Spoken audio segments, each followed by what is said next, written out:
In regard to how much exercise one could get, I think a lot of times people want to know what's the smallest amount of something I can do to get the return I want on my investment. We offer no less than 2 days a week of strength training in our programs because we believe that that really should become one's bare acceptable minimum. Now, if you are totally new to exercise, if you just pick up something heavier than you've not picked up in a very long time, you've actually done yourself some good. But again, in terms of, okay, if I'm laying out a plan that realistically I'm able to do, that I could sustain, that I could potentially enjoy, I think a person needs to strength train no less than 2 days a week. And I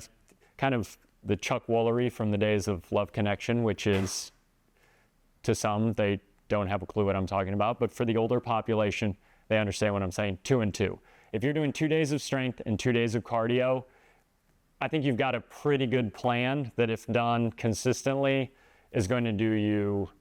very well. That being said, if someone has some more aggressive goals, whether that be the goal itself is more aggressive, like I want to achieve X amount, and or they're like, hey, I've got to get ready in 6 weeks for a class reunion, and I don't care if after that class reunion I go back to what I was, then 2 and 2 is not going to get it done. So it may be, hey, we've got to increase both your strength and your cardio, and we really need to amp up your cardio. But then 2, really looking at things more of the bare acceptable minimum rather than what's the high end that one could benefit. As you start to do more and more, yes, the returns are going to be a little more diminishing, but there still is going to be a return on your investment, and it matters how much do you want this goal, how much are you willing to commit to it, because ultimately there's a cost for getting lean, there's a cost for getting strong, there's a cost for getting fit, where you say, I'm no longer willing to do X to achieve Y.